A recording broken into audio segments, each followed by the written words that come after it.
Hi everybody, welcome back to my Orchid and Plant Life. Today we're going to take a look at my Phalaenopsis. Just kind of briefly go over them. I do have a few that are in bloom that I have rebloomed. And then we have some that are still in bloom from when I purchased them. This one here, I should probably cut that spike because it is kind of going over, but those are so pretty. So let's just look at her first then. Kind of call her spots. Now there's one that's pretty good. Again, no ID.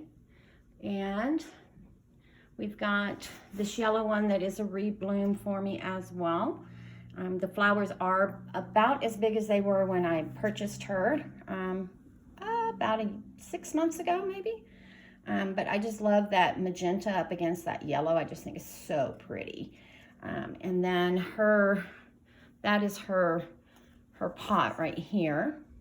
And then we have this one here, and I just love how, same spike, but you see the difference in all the blooms? The one on the left is more solid with just a little bit of speckling, and then the one on the right has a bunch of speckling on it. So I really like that. I thought it was interesting. She has dropped a couple of her blooms. But the ones that are up there are still going pretty strong, and she does have this secondary spike here. And then let's just go down here. This is one of my soft clouds. It's watering day, that's why the leaves are kind of limpy. But again, don't know if that's the real name for it or not, but I just think they're so pretty. I actually have two. I have that one, and then I have this one here as well. Both of them were given to me as a gift, and they both had terminal spikes. Both have produced keikis that are doing rather well. I have also a couple of other keikis that they produced. I've got this one, and then I have like 3 or 4 more of the keikis. Eventually, I want to pot them all into one big pot and just have a big, massive, I don't know, soft cloud pot. This one here is also a rebloom I've had since 2019. I can't wait to see her open. She's got one spike, and the one behind her, again, rebloom 2019 is when I got her. Has a double spike, and a lot of these haven't spiked for me since 2019 just because I wasn't a very good mom.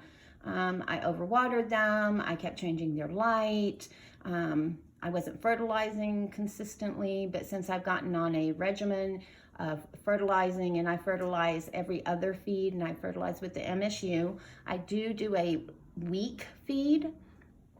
During the spring last year, I did increase the feed to 3 weeks and then 1 week with none or a flush, and that seemed to help. So I'm going to try that again this year and see if I don't get more spikes. This one back here, again, 2019 rebloom. And then let's talk about these 3 right here in the front. So this one, and this one were all in this pot of moss and mess and I don't know what else. The media just was so funky, but I got it at Lowe's. I paid $6 for it, but all 3 of those came in together. And this one here is the one that's struggling the most. And I know the pot looks pretty big, but she does have some long roots that I didn't want to cram into a smaller pot. But she is now starting to grow this root here. This one back here has been working on this new leaf here, and she does have some nice roots down there. And then this one here has started this new leaf, and she's starting to absorb this leaf here. Now this damage that you see was done before I purchased her. A lot of people would freak out because of this. I usually would cut this off, I'm not even gonna lie. But after my experience with the Sharry baby and breaking a new growth, I try not to look at this part of the plant because I know that the mom is just kind of absorbing her back in. It is an older leaf, so I'm not worried about it. And she is growing a new root. New leaf. So let's see if we see any roots in here. Like I said, it's watering day, so it is going to be a little dry. So I don't see any roots out yet, but I do know that there are some roots in there. And then we have this one here. This pretty pot that you see my daughter gave me. I think it's so cute. But she looks like she might need some water too. But again, I call her Pinky with purple lip, just because, well, look at her. Look how deep. I love it when there's that deep contrast. I'm not a big fan of the whites. I do, of course, like the soft cloud. This one here is starting her new leaf. I would have had a pretty new growth on her as well, but you know, me being me, I decided to break the spike. But she is growing a new root here, and she's got a new root growing there.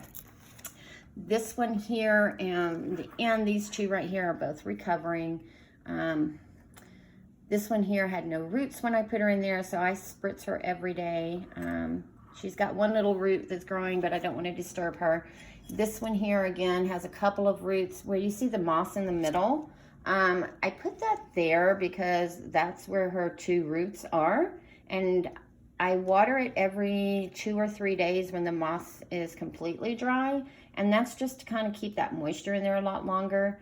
I should probably put her in a smaller pot, but because of her leaf span, which is really long, I decided to put her in this one, and she's doing okay. She's still working on this new leaf here. She's not aborting it. Her leaves are a little dry, but she's not dying, so I feel like that's a good sign.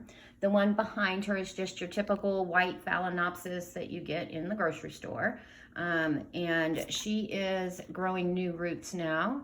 There's a little one growing here and here, and she does have some in the pot, but I don't want to pick her up because this one here is kind of leaning on her. I try not to stake my spikes, not my plants, my spikes, if I can help it, because I like that natural kind of flow. The one, let's see, we've looked at that one, and I feel like I've missed some. Oh, you know what? I did. So if you look right here, this is my Phalaenopsis violacea crossed with sibling. She's brand new, well, not brand new, I've had her for about a week or two now, and I'm leaving her in that pot so that when I water, she's mostly moss and bark, because I read they don't like to dry out like the store-bought hybrids, that they prefer to have a more regular watering. But this way I kind of create a little bit of extra humidity with any water drainage in the rocks. So I'm hoping that helps. And then the other one is this one here, which is the Phalaenopsis speciosa red that I got as a gift from Brookside Orchids, maybe? I think it was Brookside Orchids. I'll double check.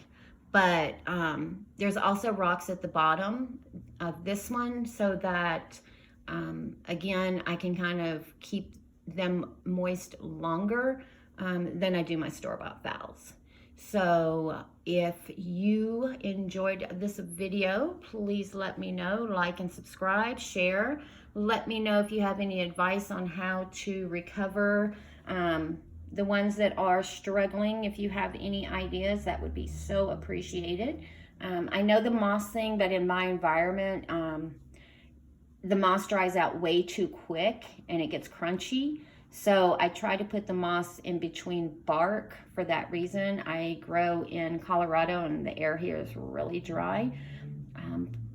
And then of course it's winter time here, so there is heat in the living room, which is where I grow. And I do have humidifiers and all that stuff, but it's just not enough to keep that moss moist enough. I can wet it in the morning and I come home from work in the evening and it's already crispy dry. So I don't want to do that, so that when the new roots do grow, they're not growing into crisp, they're not breaking. So if you have any advice on what else I can try, that'd be great. Just as a side note, I did try water culture. I think it's an awesome, awesome way to grow. Again, just doesn't work for me here. So I had to give that up. Again, the ones I said I've had trouble reblooming since 2019. That was one of the reasons. I tried water culture, didn't work. Tried them in LECA, that didn't work. My environment is just too dry, and I just don't have the time to cure all that stuff and just do everything that needs to be done to be successful with that. And I know a lot of people are like, oh, but it's a lot easier than watering bark because you have to water your bark more often. And that's true, but surprisingly enough, I can the way I have it set up, watering the bark is not as big of a nuisance for me as the leca or the water culture, because you have to change the water out. Or maybe I was just making more out of it than it should have been. If so, let me know kind of the correct way to do it. And I might even experiment with a plant and see if maybe I can be successful on it. So just let me know what you'd like to see and any advice that you have for me. I would appreciate it. As the videos go, I will try to get better with the shakiness and the editing and all that jazzy stuff. But for now, again, I would appreciate it if you would just like and subscribe, share with your friends, and give me some ideas on what you'd like to see. Hope you're having a great day, and we'll see you on the next one.